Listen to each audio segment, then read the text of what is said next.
2 years it took you to move from AltX, okay, I was going to say small boys, but perhaps that's not quite a nice analogy, but yeah, movement from AltX onto the main board.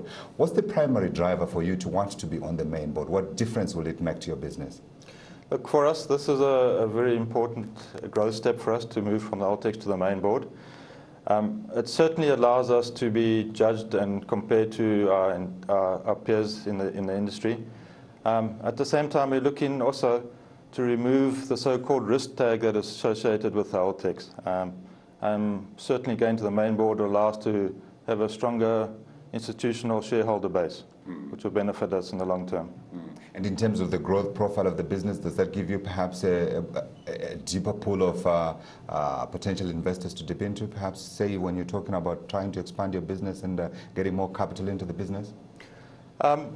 Certainly the fact that our focus currently at the moment is to improve our efficiencies on our business, grow our operations, what we currently have at the moment.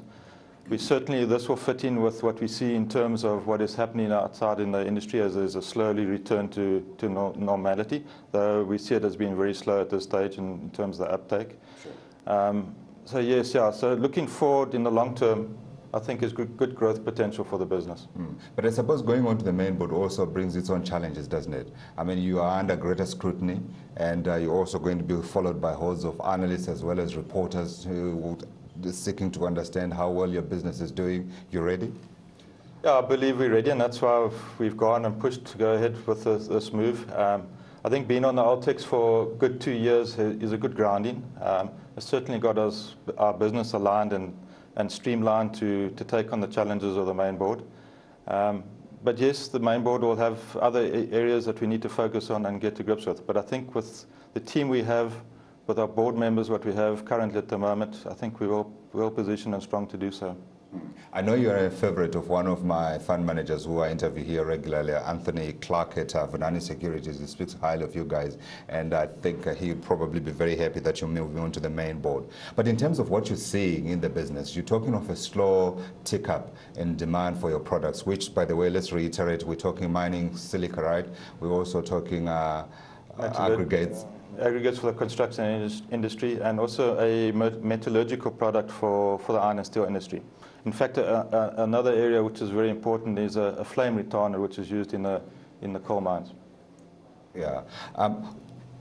You'd speak of a slow uptick from industry, but we have also seen at the same time some suggestions that construction related around the World Cup has been going on pretty strongly compared to other parts of the business. So why would you be slow in a World Cup year, if you like? Yeah, the World Cup year has seen us do very proud in terms of what we've been able to supply in terms of the construction industry.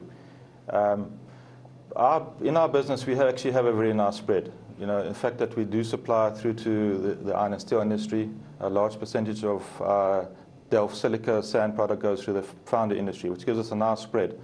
So we've seen a good uptake with the World Cup and what that has brought with the infrastructure developments. We've seen that continuing again to maybe to a lesser degree afterwards the World Cup, but certainly will be there. So a nice cross spread, but with all of them really taking some slow increase during the next years. Sure. So in terms of the growth of the business, where do you see, say, 2-3 years now down the line? And is there potential for perhaps bulking up the business, potential mergers and acquisitions activity? Certainly our prime focus at the moment is to make sure our current operations are really optimized and really produce what they can. At the same time, certainly our strategy is to look at an acquisition. That'll come in time, and it's certainly part of our growth strategy to do so. Yeah. Now you're trading currently under a cautionary. I'll be naughty and ask if that's to do with the mergers or potential acquisition. We're the JSE. I'm sure Russell would forgive you for that. Yeah, we're currently under cautionary, but things in this line do take a long time. We have been under cautionary for quite some time, but it's part of what in terms of our growth, what we're doing currently at the moment.